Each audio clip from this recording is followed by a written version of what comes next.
take time. I wanted to make time. And the way that you can make time is by building a hierarchy, and a big hierarchy. So fundamentals of recruiting, and I have this quote of the day. People want to learn because they want to get better. They want to be a part of the next, to learn their way into bigger opportunities.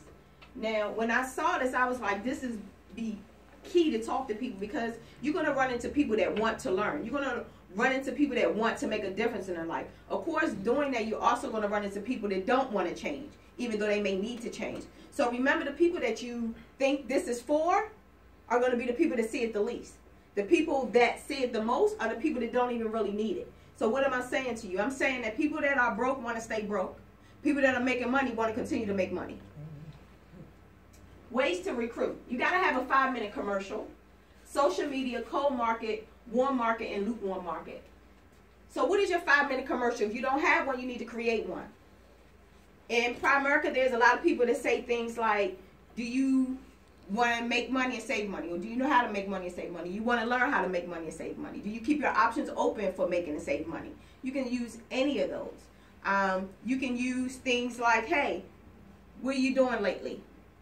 One of the ones I use, and I like to go out and eat. So a lot of times if I'm with one of my teammates, I'll tell them, hey, did you like the waiter? Do you think they're good customer service? Let me see you do what I did. And so Ashley and I was on an appointment with Cheryl. And so I asked Ashley, because I was dealing with Cheryl and I wanted to recruit Cheryl for Ashley. I was busy listening to what Cheryl had going on and what Cheryl wanted to look out an opportunity to pull out my iPad to do a presentation for her. Everyone that is on my team, I did a presentation. There's only one person that got a partial presentation. I believe that my presentation is my Mercedes. Now I have a question to you. Do you sell a Mercedes or do you show a Mercedes? Show. Right? Most people that go into a Mercedes dealer, a Maybach dealer, an Aston Martin dealer, they already want that car. All they need is the salesperson to show them how to operate that car and where everything is. So this is my presentation, and my presentation is my Mercedes. All I have to do is show it. I don't have to sell it. Because if it's for the right person, they're going to see it and they're going to move forward. If it's not for them, then I keep moving. That's going to be your biggest hurdle, is realizing that you're not in a convincing business. You don't have to convince anybody to do anything.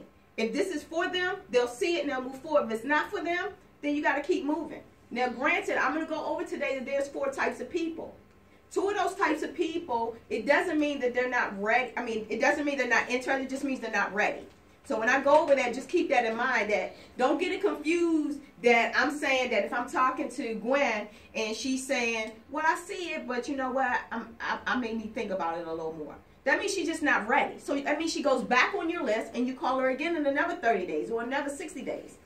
Rule number 2 is, no does not mean denied. It means delay. So if someone tells you no today, as an entrepreneur, think about, okay, I got to call them back in 30 days or 60 days. Don't just cross their name out. Oh, I'm sorry. So your 5-minute commercial. Number 2, social media. I heard someone say they don't know a lot of people. They're not from this area. They don't have a lot of friends. Social media may be what you need. You'll draw and attract the right people to you. You got to get in the habit of posting. You got to get in the habit of looking in the back office. They send emails sometimes with different social media things.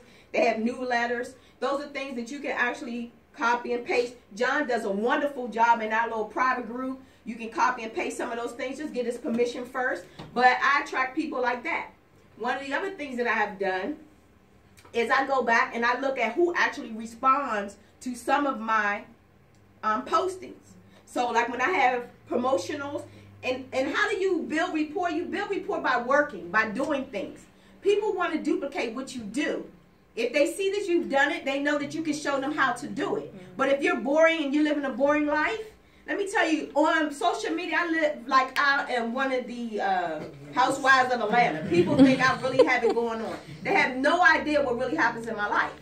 Because of the post that I post looks like I'm always somewhere and I'm always doing something. So remember, these people don't know you. Nobody really knows you, do they? They know what you let them know. So post things and that'll attract the right people to you. Another thing about social media, I do look at sometimes, and this is where my days are slow. This is not something I do, but I'm telling you things that you could do if you don't have that momentum that you need. This is one of the ways to create momentum. Is to look at who actually posts on your post. If they're actually just liking, that's a different type of person. But a person that takes time out to actually write on your post, that's somebody you want to inbox. Then you want to give them your 5-minute commercial. And then what I always do is I always act like I'm too busy. If you ask anybody about me, they always think I'm busy. But that's because that's the perception I want them to think, so that when I give my 5-minute commercial, hey, look, do you keep your options open for making and saving money, Sam? Yeah. Awesome. I would love to show you what I'm doing, but right now I'm running to a meeting. Can we get together like Tuesday or Thursday at 6 or 8? I'll get back at you. Go the easy route. So sometimes they may say that. They may say, I'll get back at you. Then be like, well, that's fine, but what's your number? You know, and you can just call them back. But I'm just saying, for the right person, if they're ready, they're going to give you their number. They're going to at least be interested in hearing what you got to say. Sometimes they may say, well, what's it about? I just say it's about finances. Then most of the, I haven't really ran into anybody that's not open to hearing what you're talking about when you say the word finance. Point blank, period. And then I say, it's really too much for me to put in a few seconds. That's why I want to get back in front of you. Now I just piqued their interest.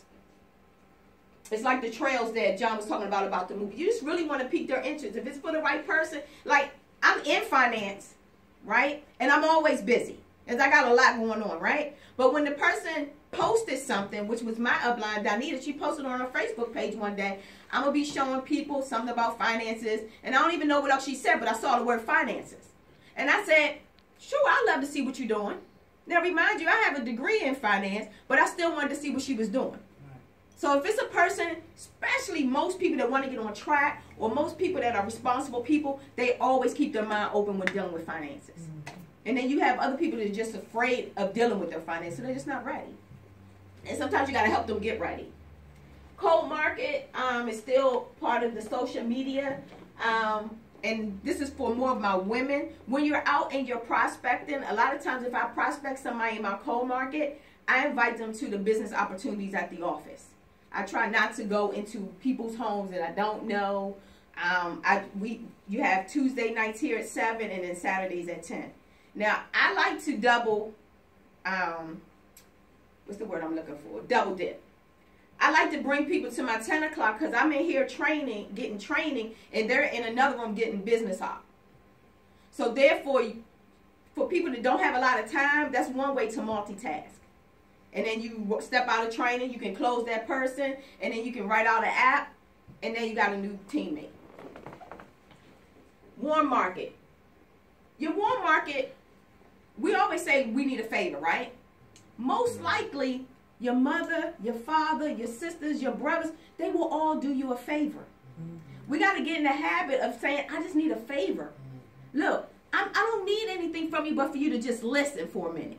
Trust and believe when you show your presentation, they're going to see something that they can do to help you. Because when you say I need a favor, they're already looking. How can I help you? I can't tell you how many KTEAs that I've been on where people just want to say, hey, I'm your friend. What do you need? I just want to help you. You know, what can I do to help? They may not even really see where they need the service, but they want to know what can they do to help the person. Because